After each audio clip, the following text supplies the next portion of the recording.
Oxidation number किया था हम लोगों ने, ठीक है ना। और बहुत सारे कंपाउंड का ऑक्सीडेशन नंबर हम लोगों ने निकाला था और देखा कि जब भी कभी हम लोग ऑक्सीडेशन नंबर निकालते हैं तो ऑक्सीडेशन नंबर पॉजिटिव होता है, नेगेटिव होता है, ज़ीरो भी होता है ऑक्सीडेशन नंबर। जैसे हमने बताया कि जितने भी न्यूट्रल एटम्स होते हैं उनका ऑक्सीडेशन नंबर पॉजिटिव होता है, जितने मेटल्स होते हैं उनका ऑक्सीडेशन नंबर, जितने न्यूट्रल एटम होते हैं उनका ऑक्सीडेशन नंबर ज़ीरो होता है, और जितने मेटल्स होते हैं उसका ऑक्सीडेशन नंबर पॉजिटिव होता है, और जितने नॉन मेटल्स होते हैं उनके ऑक्सीडेशन नंबर नेगेटिव होता है।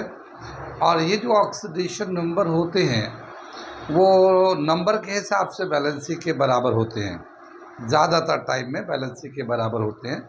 ऐसा हम लोगों ने अभी किया था। और उसके बाद देखते हैं हम लोग ऑक्सीडेशन नंबर, किसी भी एलिमेंट का या कंपाउंड का ऑक्सीडेशन नंबर फ्रैक्शन में नहीं आया, ठीक है। लेकिन क्या देखा गया कि बहुत सारे ऐसे कंपाउंड्स होते हैं जिनमें किसी एलिमेंट का ऑक्सीडेशन नंबर फ्रैक्शन में आता है। तो ऑक्सीडेशन नंबर जो डिपेंड करता है वो इलेक्ट्रॉन पे डिपेंड करता है, कितना इलेक्ट्रॉन गेन किया, कितना इलेक्ट्रॉन लॉस किया। तो लॉस किया तो पॉजिटिव हो जाता है, गेन करते हैं तो नेगेटिव हो जाता है। जितना इलेक्ट्रॉन होता है उतना ऑक्सीडेशन नंबर जाता है। लेकिन अगर कोई ऑक्सीडेशन नंबर फ्रैक्शन में है, मान लो 3/2 है, ठीक है, को 3/2 है, तो 3/2 इलेक्ट्रॉन तो ट्रांसफ़र नहीं होता, यानी कि हाफ इलेक्ट्रॉन या क्वार्टर इलेक्ट्रॉन, ऐसे इलेक्ट्रॉन तो ट्रांसफ़र नहीं होते। तो ये जो फ्रैक्शन ऑफ ऑक्सीडेशन नंबर है, ये एक तरह का पैराडॉक्स के नाम से जाना जाता है, paradox of oxidation number.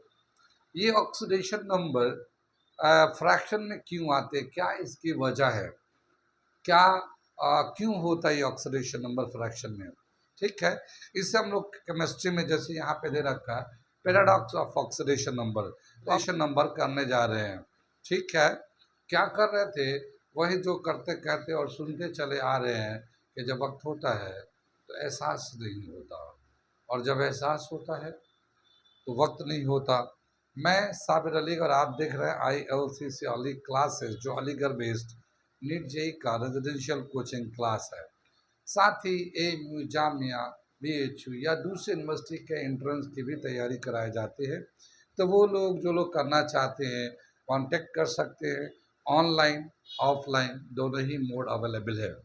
University के जितने भी इंफॉर्मेशन आते हैं फॉर्म से रिगार्ड, सिलेबस, टेस्ट, उनके जितने भी इंफॉर्मेशन आते हैं हम लोग अपडेट करते रहते हैं। तो वो लोग जो लोग यूनिवर्सिटी के इंफॉर्मेशन से अपडेट रहना चाहते हैं वो हमारे चैनल को सब्सक्राइब कर ले, क्योंकि उस पे सारे इंफॉर्मेशन आता रहता है, तो आपको हर चीज़ टाइम पे पता चले, इसलिए आप हमारे चैनल को सब्सक्राइब कर लें, ठीक है। आगे बढ़ते हैं, करने जा रहे हैं पैराडॉक्स ऑफ ऑक्सीडेशन नंबर, कि कोई मॉलिक्यूल है उसमें एक एलिमेंट का ऑक्सीडेशन नंबर फ्रैक्शन में क्यों आता है, वो हम लोग करने जा रहे हैं। तो कुछ मैं एग्जाम्पल लेता हूँ और उसका स्ट्रक्चर बना के दिखाता हूँ कि क्या होता है फ्रैक्शन ऑक्सीडेशन नंबर और क्यों होता है ऐसा, ठीक है। ये कुछ कंपाउंड दे रखा है बुक में, और कैसा क्या दे रखा है, oxidation number of carbon in C3O2 is 4/3, यानी ये एक कंपाउंड है C3O2, इसमें जो ऑक्सीडेशन नंबर ऑफ कार्बन है वो 4/3 है। कैसे हम लोग ऑक्सीडेशन नंबर निकालते हैं, तो अगर कार्बन का निकालना चाहते हैं C3O2 में कार्बन का ऑक्सीडेशन नंबर निकालना चाहते हैं तो इसको हम लोग x मान लेते हैं, oxidation number of carbon is x, और ऐसा 3 एटम है तो 3 से मल्टीप्लाई कर दिया, प्लस यहाँ पे ऑक्सीजन का ऑक्सीडेशन नंबर -2 होता है, और ये 2 एटम यहाँ पे है तो 2 से मल्टीप्लाई किया। ओवरऑल इस मॉलिक्यूल पे कोई भी चार्ज नहीं है तो ये 0 के बराबर है, ठीक है। तो इसको अगर हम लोग सिंप्लीफाई करेंगे 3x - 4 is equal to 3x is equal to 4 and x is equal to 4/3। तो ये ऑक्सीडेशन नंबर इसमें दे रखा है। Oxidation number of carbon in C3O2 is 4/3। कितनी बात सुनी, तो ये जो 4/3 आ रहा है ये फ्रैक्शन में है। ये फ्रैक्शन में कैसे हो गया इसे मैं अभी एक्सप्लेन करूंगा, मगर मैं ये दिखा रहा हूँ कि बहुत सारे कंपाउंड्स हैं जिसका ऑक्सीडेशन नंबर फ्रैक्शन में आता है। इसी तरह से नेक्स्ट वाला देखते हैं, oxidation number of bromine in Br3O8 is 16/3। इसको हम लोग करके दिखाते हैं, ठीक है।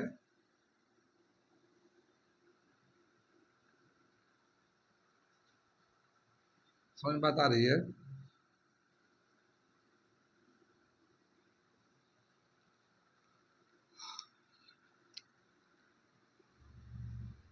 Br3O8, तो ब्रोमीन का ऑक्सीडेशन नंबर x ले लेते हैं, 3 एटम है, 3 से मल्टीप्लाई कर देते हैं।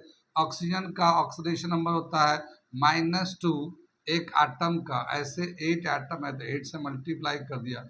ओवरऑल कोई चार्ज नहीं है तो 0 हो जाएगा इसका, और 3x - 16 is equal to 0 and 3x is equal to 16 and x is equal to 16/3। ये हमारा ऑक्सीडेशन नंबर आ जाता है ब्रोमीन का इस कंपाउंड में। ये दे रखा हमारा, ठीक है ना, 16/3 ऑक्सीडेशन नंबर है इस कंपाउंड में। तो फ्रैक्शन में यहाँ पे भी आ रहा है, और फ्रैक्शन में कैसे आ रहा है भाई, एक एलिमेंट का कोई एक ऑक्सीडेशन नंबर होगा, 3 है 2 है, तो सभी का 2-2 करके होंगे, ठीक है ना। तो लेकिन फ्रैक्शन में कैसे होगा, 2-2 करके तो 6 हो जाएगा ऑक्सीडेशन नंबर, या 5 हो जाएगा, होल नंबर आना चाहिए। फ्रैक्शन में कैसे आ रहा है, यही इसका पैराडॉक्स है।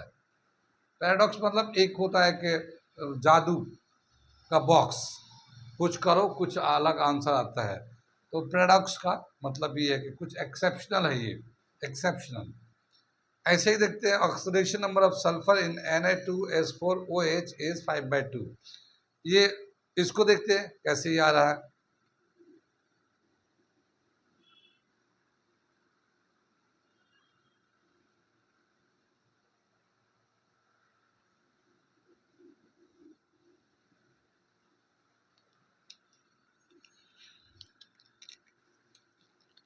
यहाँ पे सल्फर का ऑक्सीडेशन नंबर x मान लेते हैं, सोडियम का ऑक्सीडेशन नंबर +1 होता है, और यहाँ पे सोडियम का 2 एटम है तो 2 से मल्टीप्लाई कर दिया।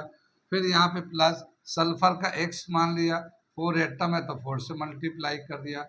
ऑक्सीजन का -2 होता है, 6 एटम है, 6 से मल्टीप्लाई किया। ओवरऑल इसमें कोई चार्ज नहीं तो ये 0 के बराबर है, ठीक। ये 2, ये 4x, ये -12, 4x - 10 इज इक्वल टू 0, और ये जो 4x है ये उधर जाएगा, तो 10, तो ये आएगा 4x is equal to 10 and x is equal to 10/4, 2 से काटेंगे 5/2, 2.5। तो ये वाला ऑक्सीडेशन नंबर है, और ये भी फ्रैक्शन में है। तो ये सभी मॉलिक्यूल एग्जिस्ट करते हैं, ये सभी मॉलिक्यूल मिलते हैं यहाँ पे। तो जब ये मॉलिक्यूल है, इनका ऑक्सीडेशन हम निकाल रहे हैं, तो ये फ्रैक्शन में आ रहा है। तो ये फ्रैक्शन में कैसे आ रहा है, कोई भी ऑक्सीडेशन नंबर होगा वो होल नंबर में आना चाहिए, या तो प्लस में है, माइनस में है, 0 हो सकता है, लेकिन फ्रैक्शन में कैसे होगा, उसी को हम लोग कहते हैं paradox of fractional oxidation number. ये क्यों होता है, अब इसको स्ट्रक्चर बना के दिखा रहे हैं, इन्हीं कंपाउंड्स का स्ट्रक्चर बना के बताते हैं कि क्या होता है और क्यों होता है, बता दे।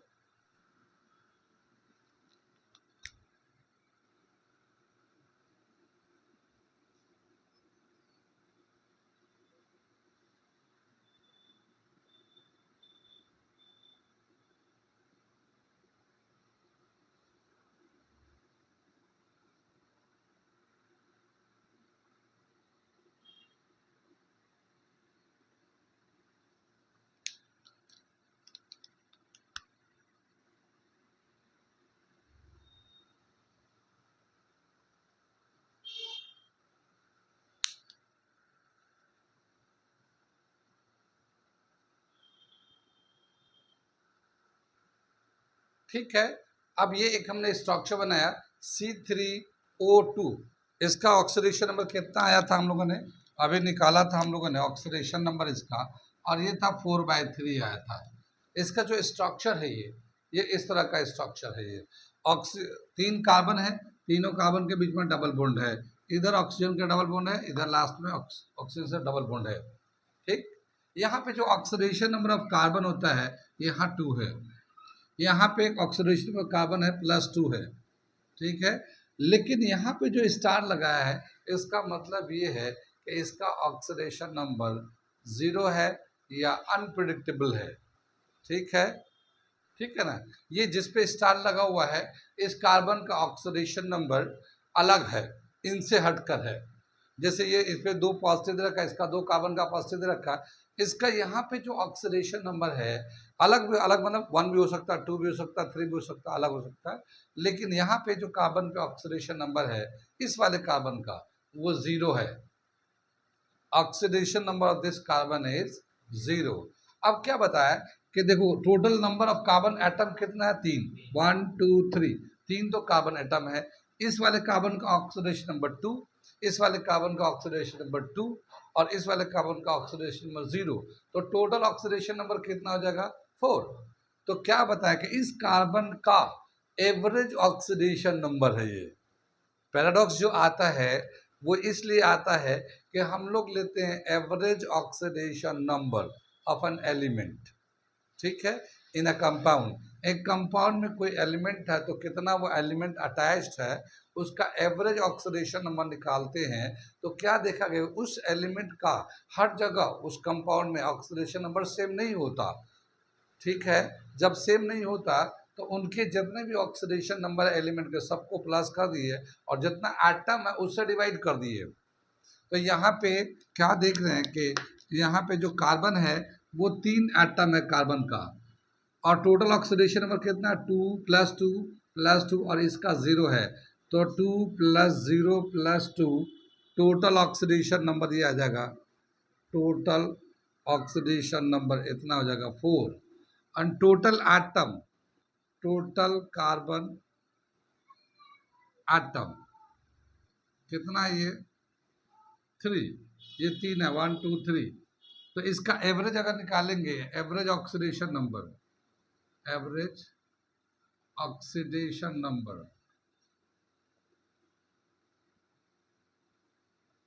एवरेज ऑक्सीडेशन नंबर 4/3, ये इस तरह से निकाला गया ये। तो ये जो पैराडॉक्स आता है ऑक्सीडेशन नंबर में, वो इसलिए आता है कि एक एलिमेंट का किसी कंपाउंड के अंदर ऑक्सीडेशन नंबर हर जगह बराबर नहीं होता, अलग अलग होता है। तो हम लोग क्या करते हैं, उसके ऑक्सीडेशन नंबर का एवरेज निकालते हैं। एवरेज कैसे निकालते हैं, total oxidation number upon total number of atom in a compound. तो यहाँ पे जितना ऑक्सीडेशन नंबर सबको प्लस करो और जितना एटम है उसको सबको प्लस कर दो। तो ऑक्सीडेशन नंबर तो 4 हो गया और कार्बन का एटम है 3, तो 4 को 3 से लेकर 4/3। ऐसे ही मैं दूसरे वाला जो एग्जाम्पल दिया था उसको मैं करके ब्रोमीन का बताया था, उससे मैं करके दिखाता हूँ, स्ट्रक्चर बनाता हूँ। स्ट्रक्चर बनाएंगे तो रियल में समझ में आता है। ओके, समझ में आ गया, मिटा दे, आगे बढ़े।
ये Br38O8 का ये एक स्ट्रक्चर है, इसका स्ट्रक्चर बनाया हम लोगों ने।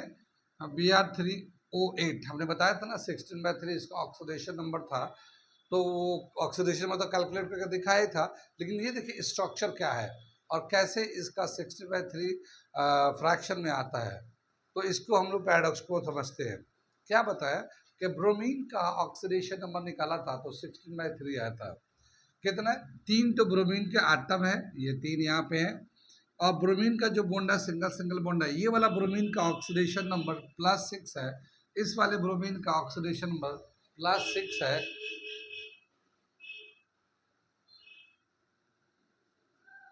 ठीक है, ये ब्रोमीन का ऑक्सीडेशन नंबर +6 है, इस वाले ब्रोमीन का ऑक्सीडेशन नंबर +6 है, और ये बीच वाला जो ब्रोमीन है इसका ऑक्सीडेशन नंबर +4 है। ये स्टार लगा रखा है हमने, स्टिक लगा रखा है, क्योंकि ये वाले ब्रोमीन का ऑक्सीडेशन नंबर जिस पे स्टार लगा स्टिक होगा उसका ऑक्सीडेशन नंबर अलग होगा। जो नॉर्मल जो एटम लगे हुए हैं उनका जो ऑक्सीडेशन सब पे सेम होगा, लेकिन जिस पे स्टिक लगा हुआ ये स्टार लगाएंगे उसका ऑक्सीडेशन नंबर अलग होता है।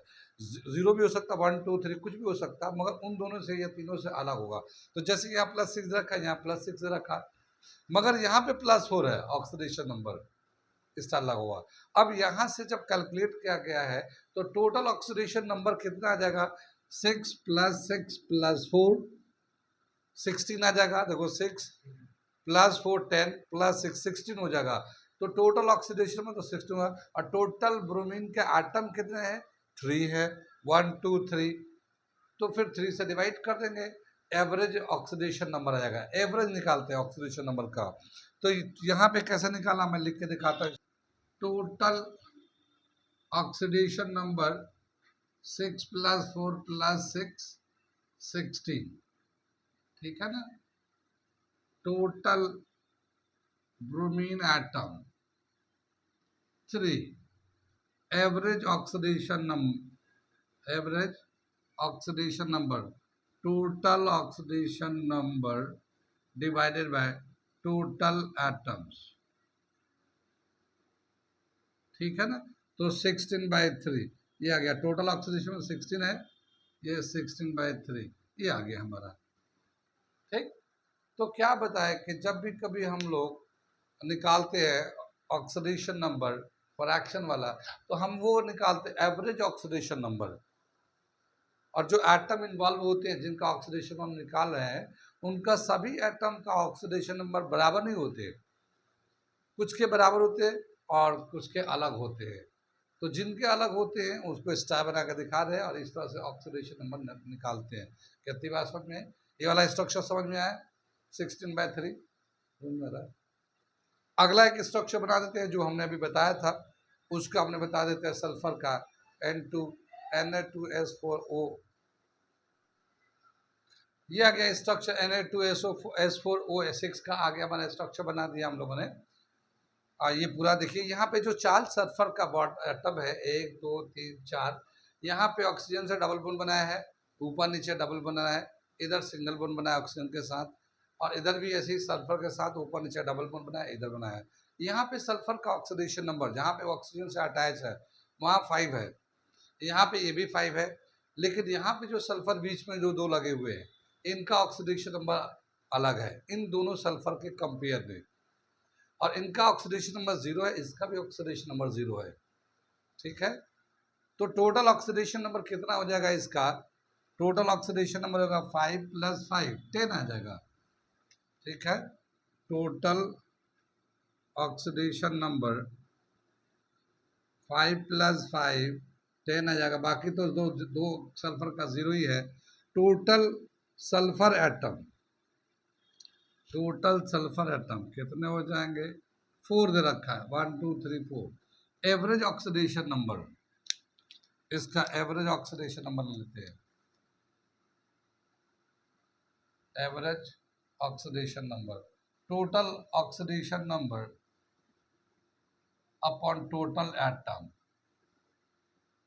ठीक है। और ये आ जाएगा 10/4, ये आ जाएगा 5/2 2.5, ये आ गया। तो क्या बताया पैराडॉक्स ऑफ ऑक्सीडेशन नंबर में कि कोई कंपाउंड होता है तो उसमें कॉम्प्लेक्स कंपाउंड में जिस एटम का ऑक्सीडेशन नंबर निकालते हैं जिसका फ्रैक्शन में आता है, तो वो एटम जितने भी इन्वॉल्व है मॉलिक्यूल्स में सभी का ऑक्सीडेशन नंबर सेम नहीं होता। ठीक है, तो जिनका सेम होता है वो तो ठीक है, और जिनका अलग होता है उसका हम लोग मिला के टोटल ले लेते हैं कितना वो एटम उसमें है और टोटल ऑक्सीडेशन नंबर कितना है। तो टोटल ऑक्सीडेशन नंबर को टोटल नंबर ऑफ एटम से डिवाइड करके एवरेज निकाल लेते हैं। अब वो जब एवरेज निकालने जाते हैं तभी वो फ्रैक्शन में आने लगता है। ठीक है ना, कि सबका ऑक्सीडेशन नंबर बराबर नहीं होने की वजह से वो एवरेज जब लेते हैं तो वो एवरेज जो है ना अलग आने लगता है। एवरेज का मतलब भी हम लोग जानते हैं, एवरेज बहुत सारे जगहों पे हम लोगों ने पढ़ा है, मैथ में जैसे पढ़ा है एवरेज निकालते हैं, एवरेज स्पीड निकालिए, या स्टैटिस्टिक में मैथ में हम लोग पढ़ते हैं मीन निकालिए, एवरेज निकालिए। तो जैसे मान लो एक क्लास में 30 बच्चे हैं, उनका मैथ का पेपर हुआ और मैथ के मार्क्स का एवरेज निकालना है या मीन निकालना है। तो एक बच्चा 96 लाया, 90 लाया, कोई बच्चा 50 लाया, कोई बच्चा 30 लाया, कोई बच्चा 10 लाया है। लेकिन जब हम लोग एवरेज निकालते हैं तो पता चला कि 55 आ रहा है। तो 55 का क्या मतलब हुआ, जो 96 लाया उसका भी 55 ही है, और जिसका 10 नंबर आया उसका भी 55 हो गया। वो भी एवरेज का मतलब ही सबका बराबर आ गया। तो जिसका ज़्यादा था उसका कम हुआ, जिसका कम था उसका ज़्यादा हो गया। तो ऐसा नहीं कि जो 10 नंबर है वो तो 10 नंबर लाया था और जो 96 लाया था 96। लेकिन जब हम लोग एवरेज निकालते हैं तो sum of all values divided number of observation निकालते हैं, तो उसकी वजह से एवरेज का जो वैल्यू होता है वो बीच में आ जाता है। तो इसी तरह से यहाँ पे भी बताया गया कि number of atoms involve in a reaction plus oxidation number जब निकालते हैं तो चूंकि सभी एटम का ऑक्सीडेशन नंबर एक मॉलिक्यूल के अंदर बराबर नहीं होते हैं, तो number of atom and total oxidation number, तो टोटल ऑक्सीडेशन नंबर को नंबर ऑफ एटम से डिवाइड करेंगे तो हमारा एवरेज ऑक्सीडेशन नंबर आता है। और चूंकि हम लोग एवरेज निकालते हैं तो इसीलिए वो फ्रैक्शन में आने लगता है, और यही इसका पैराडॉक्स ऑफ ऑक्सीडेशन नंबर कहलाता है। और भी बहुत सारे कंपाउंड्स है जहाँ पे इस तरह के पैराडॉक्स है। ठीक है, लेकिन ये 2-3 कंपाउंड जो बुक में भी दे रखा है, एनसीईआरटी में भी दे रखा है, वो पहले मेंशन किया। आगे चलते अगला टॉपिक कर रहे हैं हम लोग oxidation number.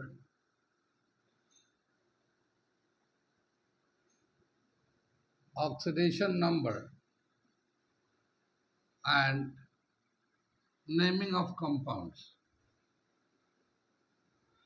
Naming of compounds,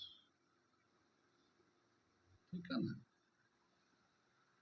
कि किसी एलिमेंट का कितना ऑक्सीडेशन नंबर है और उसके हिसाब से क्या नाम होता है, कैसे नेमिंग करते हैं।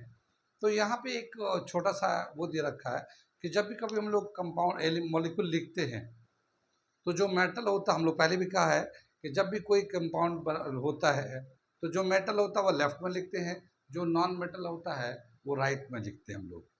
जो मेटल होता है उसका ऑक्सीडेशन नंबर पॉजिटिव होता है और जो नॉन मेटल है उसका ऑक्सीडेशन नंबर नेगेटिव होता है। ठीक, तो क्या समझ में आया कि जो हम लोग का कंपाउंड है, जैसे मान लीजिए मैंने सोडियम, ये कंपाउंड ले लिया सोडियम क्लोराइड, ये हमने कंपाउंड ले लिया। तो ये सोडियम क्या है, मेटल है, इसका ऑक्सीडेशन नंबर पॉजिटिव में आता है। क्लोरीन क्या है, नॉन मेटल है, इसका ऑक्सीडेशन नंबर नेगेटिव में आता है। ठीक, तो हम लोग इसका क्या नाम रखा है कि जो नॉन मेटल होता है जिसका इलेक्ट्रोनेगेटिविटी माइनस में होता है, ठीक है, या ज़्यादा होता है, या जिसका ऑक्सीडेशन नंबर नेगेटिव होता है, उसका नाम में आइड लगा देते हैं।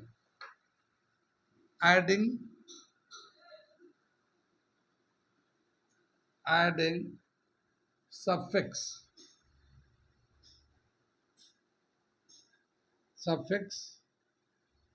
in the element of adding suffix ide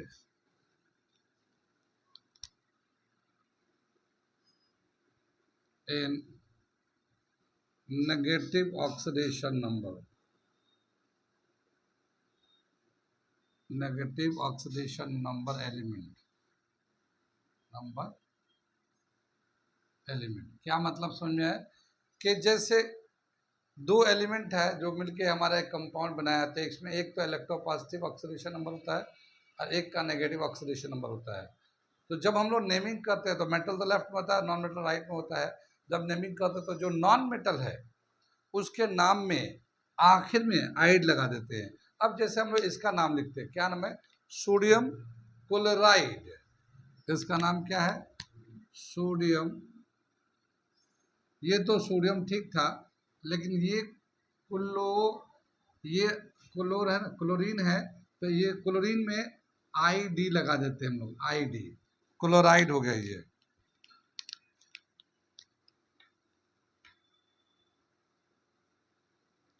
chlorine होता है, आई डी लगा दिया हम लोगों ने, आइड लगा दिया, ये क्लोराइड हो गया ये।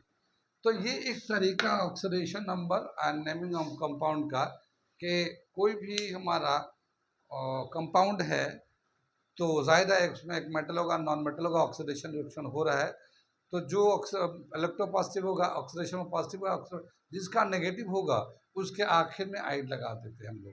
तो ये एक तरीका है नेमिंग करने का। कुछ कंपाउंड और लेते हैं, देखते हैं उसका नाम में क्या क्या दे रखा है। ये कंपाउंड है Mg3N2, ठीक है। तो जाहिर ये Mg मैग्नीशियम है, इसका ऑक्सीडेशन नंबर पॉजिटिव है, ये नाइट्रोजन है, ऑक्सीडेशन नंबर नेगेटिव है।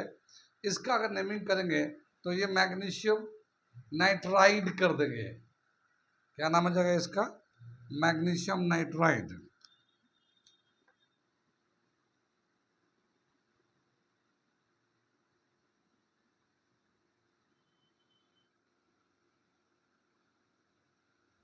मैग्नीशियम नाइट्राइड, आईडी लगा दिया।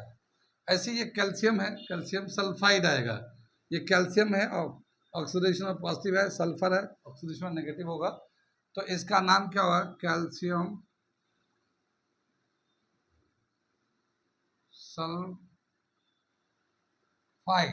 ये एक तरीका दे रखा नेमिंग का, सल्फाइड, आईडी लगा देते हैं नेमिंग का। जब भी कभी हम लोग ऑक्सीडेशन नंबर के रेफरेंस में लिखते हैं तो कैसे लिखेंगे नाम को कंपाउंड का?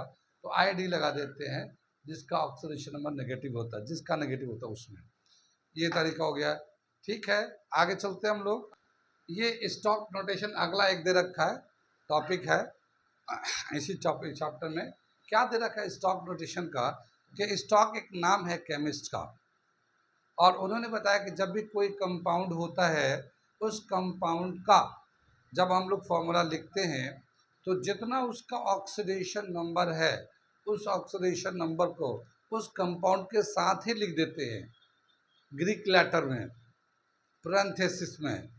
अगर उसको साथ साथ लिखेंगे तो वो कहलाता है स्टॉक नोटेशन, ठीक है ना। दो दो जो भी कंपाउंड है जिसका जितना भी उसका ऑक्सीडेशन नंबर है, उसको साथ ही साथ लिखते चलते हैं, तो उसी को हम लोग स्टॉक नोटेशन कहते हैं। जैसे मैं कुछ कंपाउंड का लिखता हूँ तो बताता हूँ कि क्या मतलब हुआ इसका, ठीक है। एग्जाम्पल क्या है इसका मतलब, ये जो कुछ मैंने एग्जाम्पल लिख दिया ये स्टॉक नोटेशन के हिसाब से।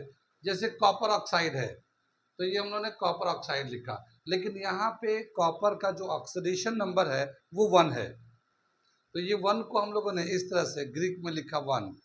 जैसे ग्रीक में हम लोग क्लास लिखते हैं ना, क्लास में लिखते हैं जैसे कि फर्स्ट क्लास में या सेकंड क्लास में या थर्ड क्लास में या फिफ्थ क्लास में या 10th क्लास में, ये जो है ये सब ग्रीक लेटर कहलाता है ये। तो ये हम लोग इसमें लिख दिया, और ये ब्रैकेट में जो लेते हैं ये पैरेंथेसिस कहलाता है, ठीक है। तो क्या बताया, कॉपर ऑक्साइड में यहाँ पे कॉपर जो ना ऑक्सीडेशन नंबर उसका 1 है, तो इस तरह से लिखा, तो इसी को कहते हैं स्टॉक नोटेशन। स्टॉक नोटेशन का मतलब यह है कि कोई कंपाउंड है उसका नाम लिखिए, और जो मेन कंपाउंड है उसका ऑक्सीडेशन नंबर वहीं पे मेंशन करिए। अगर वहीं पे साथ साथ मेंशन करते हैं तो वो जो नोटेशन होगा वो नोटेशन स्टॉक नोटेशन के नाम से जाना जाएगा, ठीक है। अब देखिए यहाँ कॉपर ऑक्साइड यहाँ पे है, लेकिन यहाँ कॉपर 2 ऑक्सीडेशन नंबर है, ये इस यहाँ पे कॉपर का ऑक्सीडेशन नंबर 2 है, तो ये हमने यहाँ पे 2 ले लिया।